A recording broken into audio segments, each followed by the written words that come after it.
그리스도인들이 서로 인사할 때 이렇게 인사합니다. 샬롬 하고 이렇게 인사하지요.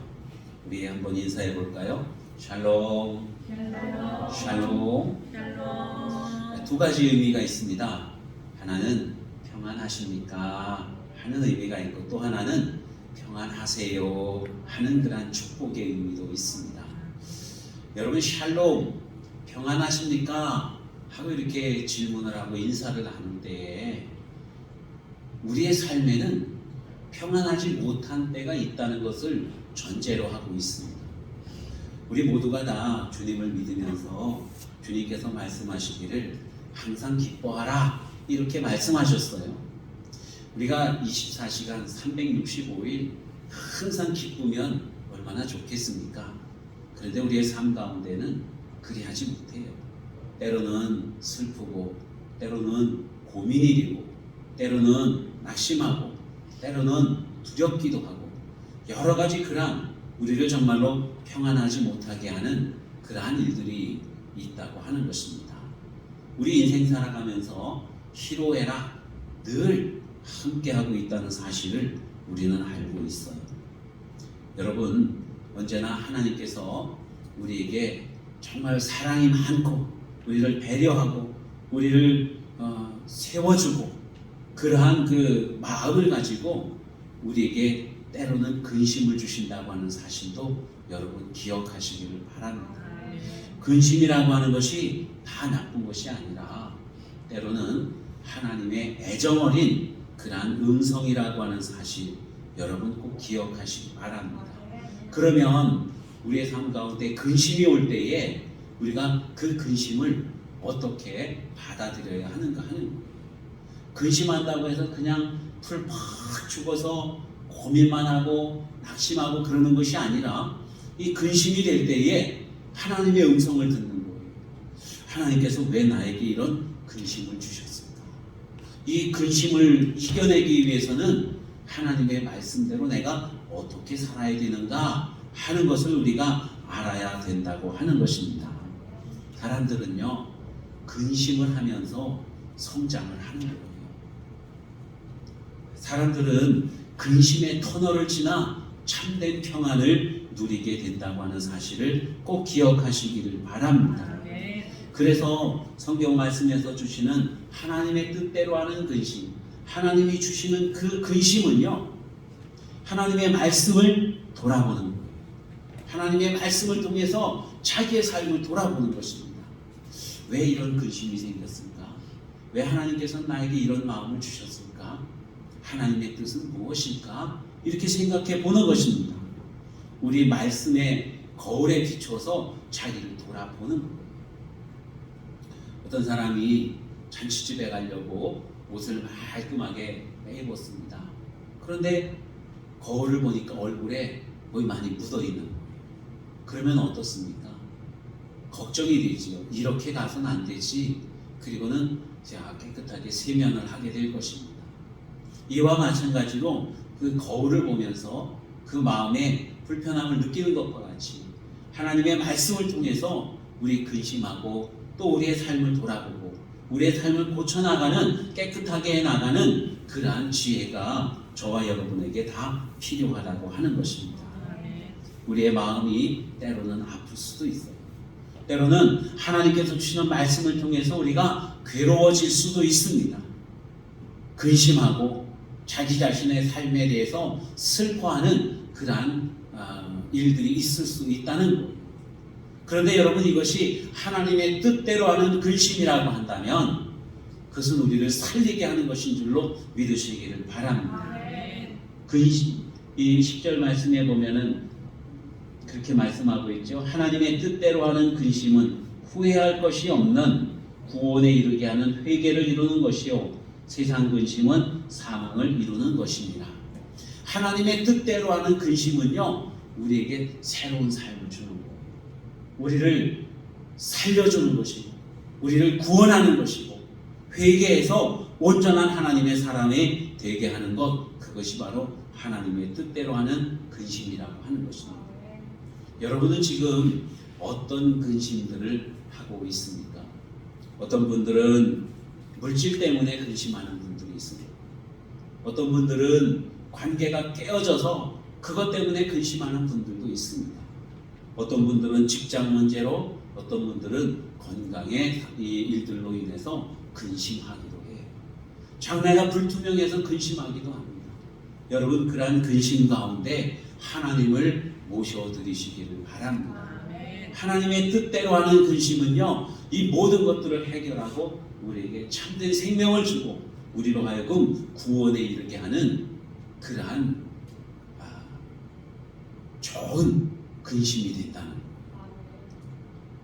여러분, 근심은 우리에게 하나님께로 더 가까이 나가게 하는 그러한 동기를 부여하기도 합니다. 고린도 교회 교인들은요, 두려움이 없었어요. 고린도는 물질적으로도 풍요로웠습니다. 그리고 헬라 문명이 거기에 들어와서 사람들이 똑똑하기도 했어요.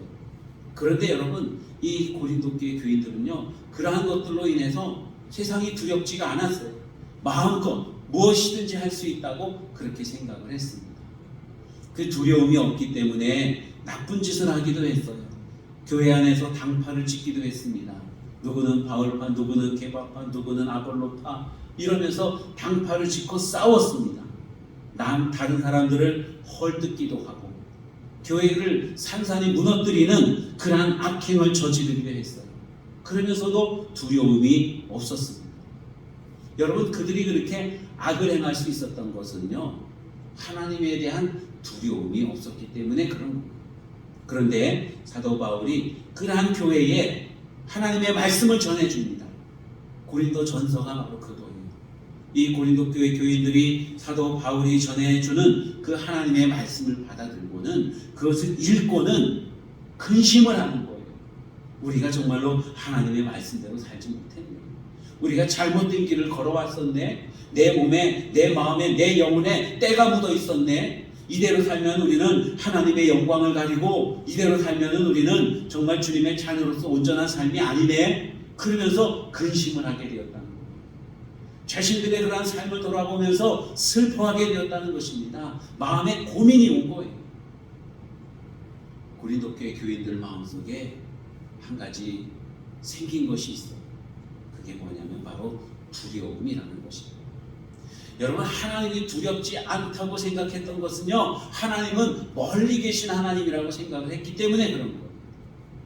우리의 인생하고 우리의 삶하고는 별로 상관이 없다. 그러니까 하나님은 두렵지가 않아요.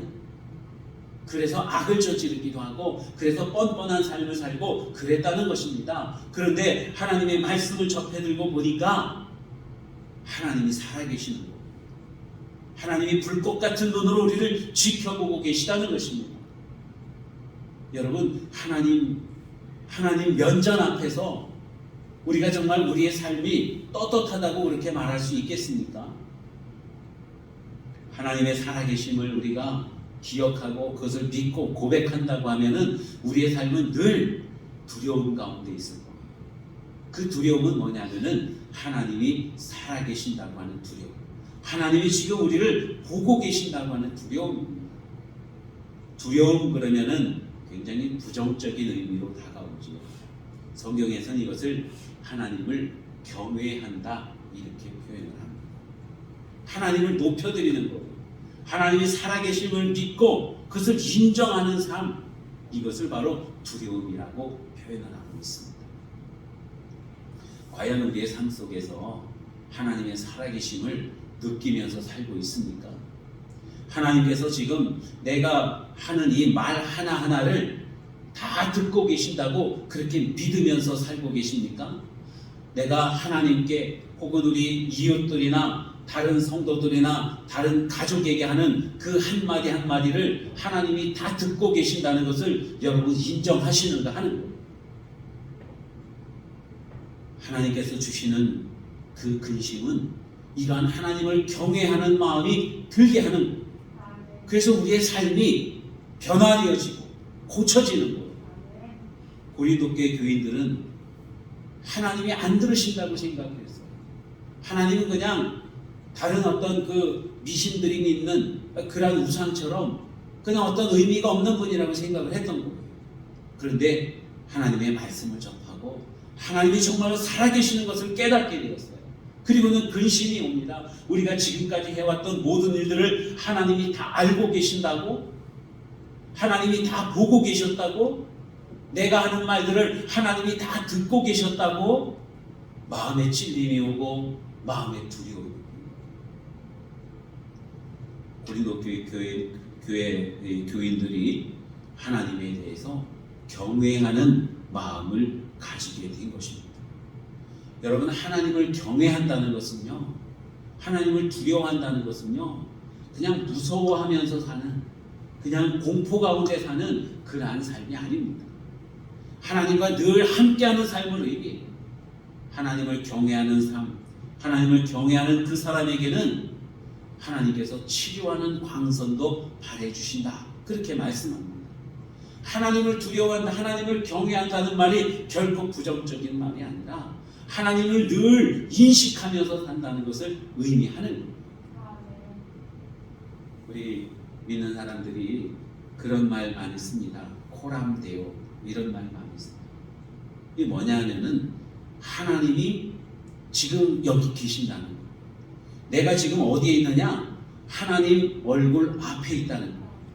하나님 면전에서 지금 우리가 살아가고 있다는 것입니다. 여러분, 하나님 눈앞에서 살아가고 있다고 하는 때에 우리의 삶이 어떻게 되겠습니까? 늘 자신을 돌아보게 되고 정말 하나님 보시기에 합당한 삶이 되어지고 그러한 삶을 살게 되지 않겠습니까? 하나님이 주시는 근심으로 말미암아 고린도 교회 교인들은요, 그것을 알게 되었다는 겁니다. 하나님이 지금 나를 보고 계신다. 하나님이 지금 내가 하는 말들을 다 들으신다는 겁니다. 두 번째로 고린도 교회 교인들은요, 사모하는 마음이 생겼다, 그렇게 말씀을 통해서 마음에 찔림이 왔어요. 말씀을 보니까 자신들의 삶을 돌아보면서 고민이 생겼어요. 내 인생이 왜 이랬나 슬퍼하게 되었다는 것입니다. 그러면서 생긴 마음이 뭐냐면은 바로 사모하는 마음. 그냥 하나님이 멀리 계시는 분인 줄 알았고 나와 상관이 없는 분인 줄 알았어요. 근데 그 하나님은 나를 사랑하시고 나를 구원해 주시는 하나님이셔요. 그래서 하나님이 너무 그립습니다. 하나님과 가까이 하는 삶을 살기를 원해요. 하나님뿐만이 아니라 여러분, 이웃들과도 다른 사람들과도 그러한 관계가 형성이 되었다는 것입니다. 사도 바울은 굉장히 못생겼다고 그렇게 전해집니다. 그는 대머리에다가 매부리 코에다가 등도 이렇게 굽었대요. 그래서 외형적으로 볼 때는 정말로 어떤 그 흠모할 만한, 사랑스러울 만한 그러한 모습이 전혀 없다는 것입니다. 거기다가 우리가 알듯이 사도 바울은 원래 성격이 좀 강한 사람입니다. 어쩌면은 인간적인 대화를 나눌 때에 사람들이 상처를 입었을지도 몰라요. 그래서 어떤 사람들은 사도 바울을 굉장히 싫어합니다. 그는 사도도 아니야, 이렇게 얘기를 해요. 그래서 이 사도 바울의 사도성을 부인하기도 하고 사도 바울이 전하는 말씀에 대해서 등지기도 하고 그를 미워하고 보기 싫다고 말하기도 하고 그랬었어요. 그랬는데 하나님의 말씀이 들어갔어요. 마음에 근심이 생겼습니다. 뭐냐면은 내가 하나님의 마음을 담지 못하고 사람들을 사랑하지 못했구나. 그러면서 그리워지기 시작하는 거예요. 하나님이 그리워지고 성도들이 그리워지고 자기들에게 생명의 말씀을 전해주었던 사도 바울이 그리워지고 예수님이 그리워지고 그런 거예요. 혹시나 여러분 중에 누군가 정말 보기 싫고 밉고 원망스럽고 그러한 사람이 있습니까? 하나님이 주시는 근심을 하시기 바랍니다. 과연 하나님이라면 어떻게 했을까? 하나님은 나의 이 모습을 어떻게 보고 계실까? 여러분, 그러한 근심을 하게 되면 사람들이 사랑스러워지는, 원수도 사랑스러워지는 것입니다. 어떻게 하나님은 원수된 우리를 사랑하실 수가 있었을까요? 어떻게 예수님은 자기를 손가락질하고 십자가에 달려 죽게 하는 그 사람들을 용서해 달라고, 그들에게 사랑을 표현할 수가 있었을까요? 하나님의 마음이 들어왔기 때문에 그런 것입니다. 하나님께서 주시는 근심을 하게 되면은 우리의 눈과 우리의 마음이 바뀌어요. 사람을 바라보는 가치관이 달라집니다. 그래서 더 이상 미운 사람이 없는 거예요. 사랑하는 사람, 사랑한다던가 아니면은 정말로 못된 사람을 보게 되면은 그가 미운 것이 아니라 어떻게 보여져요? 불쌍하게 보여지는 거예요. 불쌍하게. 그래서 그를 위해서 기도하게 되는 것입니다. 우리가 김정은이를 아주 못된 놈이라고 미워합니까? 물론 미워할 수도 있어요. 그런데 어떻게 보면은 참 불쌍해요. 그죠? 그 젊은 나이에, 어린 나이에 그냥 배가 이렇게 통통해져가지고 자기의 인생이 없는 거예요. 그리고는 사람들을 괴롭히고 힘들게 하고 그러지 않습니까? 얼마나 불쌍한 인생입니까? 우리 하나님께서 주시는 마음을 품으면은 이렇게 원수도 사랑하고 그를 위해서 기도하고 그를 불쌍히 여기는 그러한 마음을 갖게 되고, 여러분 또한 사람을 그리워하게 되는 거예요. 사랑하게 되는 거예요. 보고 싶어하게 되는 거예요. 고린도교회 교인들이 사도 바울의 이 편지를 받아들고는 고민하고 근심을 했습니다. 그리고는 옛날에는 정말로 미웠지만은, 옛날에는 우리가 정말로 무시했지만은, 사도가 아니라고 그렇게 폄하했지만은 그 사도 바울이 얼마나 귀한 분인가 하는 것을 깨닫게 되어지고 그리워하고 사모하게 되는 거예요. 하나님의 은혜를 사모하게 되는 것입니다. 어떤 여집사님이 늘 남편을 미워해요. 그냥 생각만 해도 미워요. 사람들을 만나면은 남편을 막 흉을 보고 그래요. 그냥 하는 짓 다 미워요. 밥 먹는 거 보면은 우걱우걱하고 아주 촌스럽게 먹고, 방구 뿡뿡 껴대고, 잠자는 모습도 보면은 막 코나 드르렁드르렁 골고 아주 그냥 사랑스러운 모습이 요만큼도 없는 거예요. 그래서 늘 불평입니다. 하나님한테, 하나님 왜 저런 사람이 내 짝이 되었습니까? 원망도 하고 그랬었어요. 그랬는데 하나님께서 주시는 은혜를 깨닫게 되었습니다. 말씀을 통해서 근심하고, 내가 정말로 하나님의 사람이 맞는가 고민도 하고, 하나님이 주시는 근심을 했어요. 그랬더니만은 보는 눈이 달라졌습니다. 남편이 더 이상 밉지가 않을 거예요. 방구를 뽕뽕 끼어대면은 귀엽고, 밥을 먹는 모습을 보니까 아주 복스럽게 먹고, 잠자면서 코를 드르륵 고는데 참 건강하고 평안하게 자는 모습이 마치 천사와도 같은 거예요. 여러분, 그렇게 내 안목이 변하더라는 것입니다. 옛날에는 정말 미웠는데 지금은 너무 사랑스럽고 사모하게 되었다고 그렇게 이야기를 합니다. 여러분, 정말로 우리가 하나님께서 우리에게 베풀어 주시는 은혜를 누리고 그 은혜 받은 자로서 정말 내가 어떻게 살아가야 되는가, 그러한 그 거룩한 근심을 하는 저와 여러분이 되시기를 바랍니다. 내가 정말로 하나님의 사람으로서 이렇게 살아가는 것이 합당한가, 맞는가, 이렇게 생각하는 것이 올바른가, 여러분 그것을 한번 깊이 생각해 보시기를 바랍니다. 우리 하나님의 말씀 주실 때의 말씀을 겸손하게 받아들이면은 우리의 삶 속에서 놀라운 변화가 일어나게 되는 줄로 믿습니다. 관계가 회복되어지고 내 삶의 모든 환경들이 달라지는 거예요. 내가 먼저 변하기 때문에 그러한 변화들이 일어나게 되는 것입니다. 오늘 성경 말씀에 보면은 고린도 교회 교인들이요, 하나님의 말씀을 받고 거룩한 근심을 하게 됩니다. 그리고 그들에게 생겨난 것이 있어. 그게 뭐냐면 바로 열정이라고 하는 것입니다. 물론 고린도 교회 교인들은요, 원래부터 열정이 있었어요. 어떤 열정이었냐면은 파당을 짓는 열정, 교회를 분란시키는 열정, 사람들을 미워하고 손가락질하고 편가르는 열정, 이러한 열정들이 고린도 교회 교인들에게 많이 있었습니다. 그래서 늘 교회가 시끄러웠고 교회가 위태위태했어요. 사람들이 저마다 타당을 지어서 미워하기도 하고 편가르게 하고 그랬었습니다. 그런데 하나님의 말씀이 들어갔어요. 옛날에는 자기가 잘하는 줄 알았어요. 이 열정을 가지고 하면은 모든 것들이 다 잘 될 줄 알았습니다. 그런데 뒤돌아보니까 천만의 말씀, 만만의 콩떡이었어요. 그땐 정말 잘못된 길로 걸어갔었습니다. 잘못된 일들을 너무나도 열심히 했었던 거예요. 이제 하나님의 말씀을 겸손하게 받아들이고 나니까 이제 하나님의 뜻대로 하는 근심을 하게 됩니다. 내가 지금 이렇게 하는 것이 바른 일인가? 내가 지금 이렇게 하는 것이 교회의 유익인가? 내가 지금 이렇게 하는 것이 하나님께 영광인가? 내가 지금 이렇게 하는 것이 우리 사랑하는 형제 자매들을 살리는 일인가? 나에게 유익한 일인가? 마음에 근심하고 고민을 하게 되었다고 하는 것입니다. 회개하고 자기를 돌아보게 되었습니다.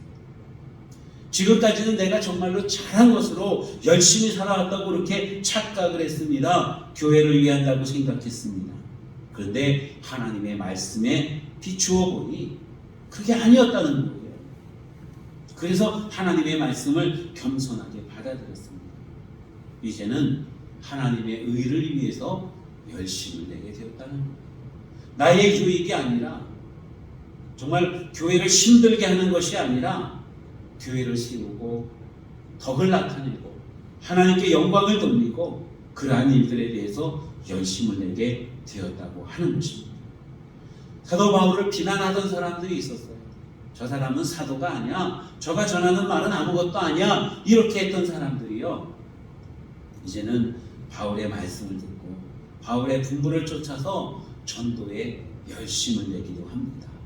어려운 사람들을 돕기 위해서 헌금하는데도 열심을 내기도 합니다. 여러분, 이러한 고린도 교회에 나중에 하는 그 열심이 우리 교회에도 그러한 그 바람이 불어오기를 기도합니다. 정말 모이기를 힘쓰고 주님의 일에 열심을 내고 전도하기 열심을 하고 사람을 사랑하고 하나님의 말씀을 전하고 여러분 그러한 일들에 열심을 내는 저와 여러분 다 되시기를 바랍니다. 정말로 옛날에는 우리나라 교회가 그러한 열심이 있었어요. 교회 건축하는 것도 열심히 건축하고 모여서 기도하는 것도 열심히 기도했지 않았습니까? 나가 복음을 전할 때도 정말 눈이 오나 비가 오나 찬바람이 불어도 나가서 복음을 전하고 그랬습니다. 저기 보면은 산골짜기마다 기도원이 있고 그 기도원에 늘 차고 넘치게 사람들이 모여서 기도하고 하나님을 찬양하고 그랬었어요. 오늘날에는 보면은 기도원들이 텅텅 비어 있습니다. 가면은 그 옛날에 체육관 같았던 그 성전들이 이제는 다 낙후가 되어갖고 무너져 내려가고 있는 거예요. 보면 너무나 안타깝습니다. 하나님을 향한 그 열심이 오늘날 다시 회복되어져야 되는 줄로 믿으시기를 바랍니다. 그래서 기도하는데도 열심을 내고 전도하는데도 열심을 내고 우리 서로 교제하는데도 열심을 내고 모이기를 힘쓰는 저와 여러분 되시기를 다 축원합니다. 오늘날 보니까 이제 코로나로 인해서 모이는 것이 좀 깨름직하기도 하고 또 그래요. 그래서 안 나오시는 분들이 많이 있습니다. 여러분 정말 주님께서 주시는 열심은요 이러한 모든 장애물들을 다 극복할 수 있어야 됩니다. 다시금 열정을 갖고 우리 주님의 일에 힘을 쓰는 저와 여러분 되시기를 축원합니다. 여러분 그런가 하면은요 하나님이 주시는 그 근심은요 우리 자신을 깨끗하게 합니다. 오늘 말씀해 보니까 이렇게 말씀하고 있어요. 열심히 있게 하면 얼마나 벌하게 하였는가. 너희가 그 일에 대하여 너희 일체 너희 자신의 깨끗함을 나타내었느니라. 이렇게 말씀합니다. 그 삶이 깨끗해졌다는 거예요. 그러니까 여러분 여기서 이 근심이라고 하는 것은 하나님의 말씀이 내 삶에 잘 적용이 되어지도록 노력하는 거예요. 마음으로 우리의 삶에 있어서 노력을 하는 것입니다. 그러면 우리의 삶이 깨끗해지는 거예요. 이 깨끗함을 성결이라고 그렇게 말할 수 있습니다. 우리 하나님께서는 성결하신 분이죠. 하나님 앞에 나아가는 우리도 성결한 삶을 살아야 됩니다. 어떻게 그렇게 할 수 있는가? 하나님이 주시는 근심을 하는 거예요. 노력을 하는 거예요. 하나님의 말씀에 합당한 삶이 되도록 내 자신이 그렇지 못한 것에 대해서 근심을 하고 그렇게 살려고 노력을 하면서 잘 안 될 때 또 근심을 하고 말씀에 비춰 보아서 우리 자신을 깨끗하게 씻어나가는 그러한 삶을 살아갈 때에 여러분 우리가 깨끗한 삶이 되어지는 것입니다. 전에는 그런 걸 몰랐었어요. 그래서 죄악에 휩쓸려 다녔습니다. 잘못을 저질러 놓고도 그것이 잘못인 줄로 모르고 살았다고 하는 거예요. 잘못을 저질러 놓고도 잘했다고 착각을 하면서 살아왔습니다. 다른 사람을 힘들게 해놓고도 다른 사람들을 위하면서 살았다고 오해하면서 살았던 거예요. 그런데 하나님의 말씀으로 우리 자신을 깨끗하게 해놓고 보니까 그 옛날의 것들이 다 하나님 앞에 죄된 것들이요, 사람들을 힘들게 하는 것이요, 나 자신도 악하게 만드는 그러한 일이었다는 것을 깨닫게 되었다는 거예요. 그래서 이 하나님의 말씀이 들어와서 말씀으로 늘 자신을 정화합니다. 그러니까 깨끗한 삶이 되었다, 그렇게 말씀하고 있어요. 여러분, 하나님의 말씀이 우리 가운데 들어오면요, 우리 영적인 양심이 살아나게 됩니다. 누군가 막 나쁜 짓을 저질러 놓고도 뻔뻔하면은 양심이 없다, 그렇게 말하죠. 양심에 털이 났다, 이렇게 말하기도 하고요. 여러분, 그러나 하나님의 말씀이 들어오면 양심의 털이 싹 밀려지는 줄로 믿습니다. 양심이 살아나는 거예요. 그래서 우리 자신을 깨끗하게 유지해 나갈 수가 있게 되는 것입니다. 하나님께서 살아계심이 느껴지고 지금도 불꽃 같은 눈으로 나를 보고 계시고, 여러분, 그러면은 우리의 삶이 깨끗한 삶이 되어져 가는 겁니다. 고린도 교회 교인들이 많은 악을 저지르고 많은 사람들이 힘들게 하고 그랬었습니다. 그런데 하나님의 말씀을 접하면서 근심된 그러한 고민을 하고 그리고 회개하고 자신의 삶을 돌아보니 일체의 깨끗함을 나타내었다, 이렇게 말씀하고 있어요. 사랑하는 성도 여러분, 우리 하나님이 주시는 말씀을 가슴 깊이 새기시기를 바랍니다. 그리고 그 말씀들을 가지고 우리가 고민을 해보시기 바랍니다. 묵상을 하는 거예요. 나는 과연 이 말씀대로 살아가고 있나? 하나님이 주신 은혜를 내가 바르게 활용하고 있나? 하나님께서 나에게 주신 달란트들을 내가 바르게 활용하고 있나? 혹 나로 인해서 상처 입은 사람들이 있지는 않나? 나로 인해서 가려진 영광이 있지는 않나? 여러분, 고민을 해보시기 바랍니다. 고민을 할 때에 우리가 하나님의 온전한 사람으로 거듭날 수가 있는 거예요. 그래서 주님이 말씀하십니다. 하나님의 뜻대로 하는 근심은 후회할 것이 없는 구원에 이르게 하는 회개를 이루는 것이고, 세상 근심은 사망을